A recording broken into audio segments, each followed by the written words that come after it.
ہاں اہل علم کے سامنے، اس لیے ہم کہا کرتے ہیں کہ علم والوں سے تعلق رکھا کرو، علم والوں کے پاس آیا کرو، پوچھا کرو، سیکھا کرو، سمجھا کرو۔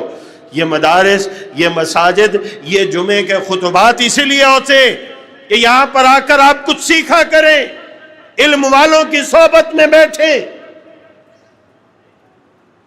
یہ ہم نہیں بیٹھتے تو شیطان ہم پر وار کر جاتا ہے، ہمارے ایمان کو متزلزل کرنے کی کوشش میں وہ کامیاب دکھائی دینے لگتا ہے۔ ہاں اللہ فرماتے ہیں شیطان کی یہ ساری کوششیں اہل علم کے سامنے بیکار ہو جاتی ہیں۔ اس لیے تو کہا نا فقیہ واحد اشد علی الشیطان من 1000 عابد۔ اگر انسان کے پاس علم نہ ہو، فقہ نہ ہو، دین کی سمجھ بوجھ نہ ہو، تو ایسے شخص کو شیطان کے لیے گمراہ کرنا بڑا آسان ہو جاتا ہے۔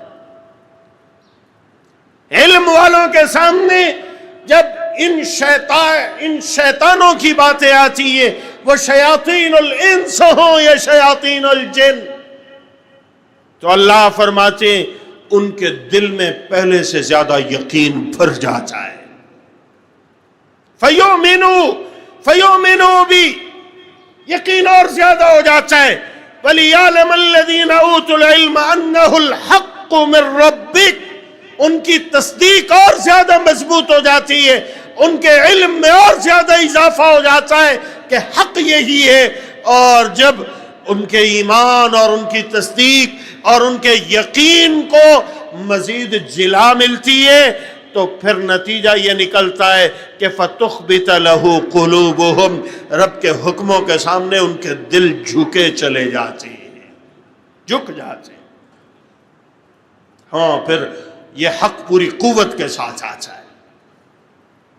تو دوستو آج یہ فتنوں کا زمانہ ہے، ہماری آزمائش ہے نا، مختلف طرح سے آزمائش ہوتی ہے۔ تو آج کے سوشل میڈیا کے دور میں ہمارے ایمان کی آزمائش بہت زیادہ ہو رہی ہے۔ ہمارے دین کے بارے میں، ہمارے آقا علیہ السلام کے بارے میں، ہمارے ایمان کے بارے میں، ہماری شریعت کے بارے میں لوگ عجیب و غریب قسم کے شکوک و شبہات پھیلانے کی کوشش کرتے ہیں۔ تو یہ یاد رکھیے ہمارے ایمان کا امتحان ہے۔